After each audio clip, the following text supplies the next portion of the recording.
हमारे प्रभु एवं उद्धारकर्ता यीशु मसीह के सर्वश्रेष्ठ एवं अतुलनीय नाम में हिंदी अपम के सभी श्रोताओं का हार्दिक अभिनंदन। आज दिनांक 31 जनवरी दिन रविवार सन 2021 का मनन के लिए पाठ। आज का शीर्षक है हिम्मत नहीं हारते।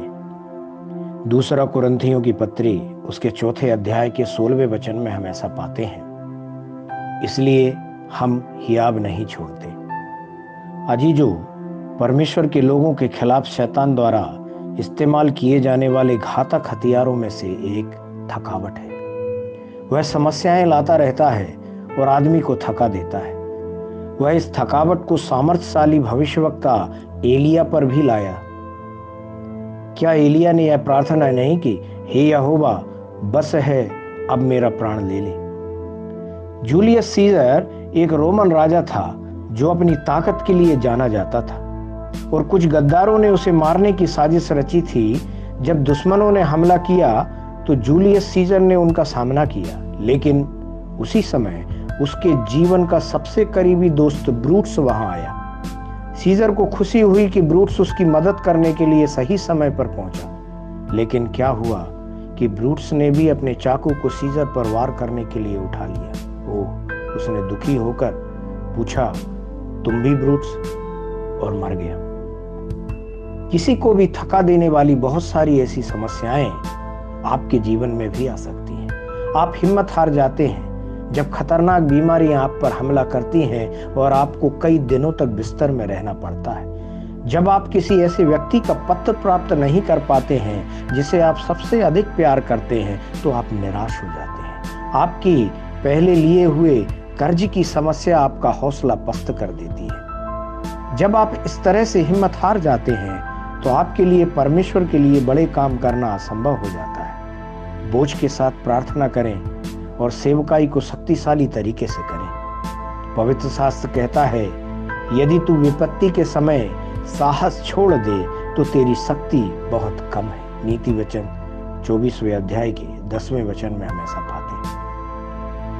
हमारा परमेश्वर वह है जो न कभी थकता और न श्रमित होता है। जब भी आप अपनी हिम्मत खो देते हैं तो वह आपको उठाने के लिए वहां है।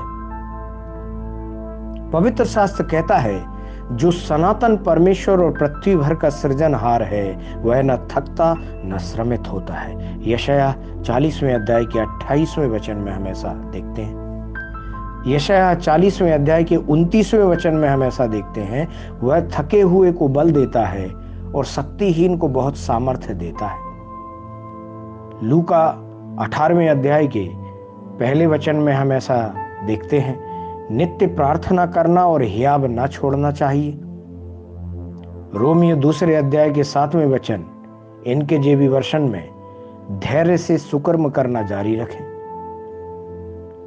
दूसरा कुरिन्थियों 4 अध्याय के पहले वचन में हम देखते हैं, बिना हिम्मत हारे सेवकाई करें। प्रेरित पौलुस लिखते हैं, इसलिए हम हियाब नहीं छोड़ते। यद्यपि हमारा बाहरी मनुष्यत्व नष्ट होता जाता है तो भी हमारा भीतरी मनुष्यत्व दिन प्रतिदिन नया होता जाता है। दूसरा कुरिन्थियों 4 अध्याय के 16वें वचन में हम ऐसा देखते हैं। थकावट पर काबू पाने के पीछे यह रहस्य है, जैसे जैसे अंदरूनी मनुष्यत्व और मजबूत होता जाता है, सारी शारीरिक थकान मिट जाती है।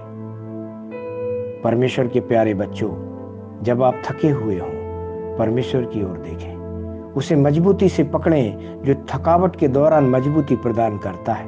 यदि आप ऐसा करते हैं तो थकावट आप पर कभी हावी ना होगी।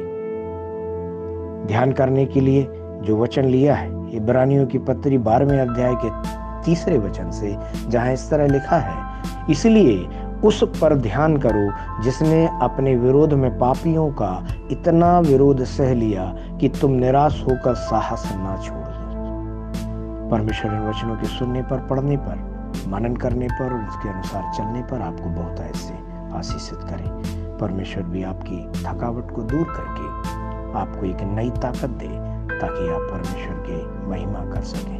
आमीन।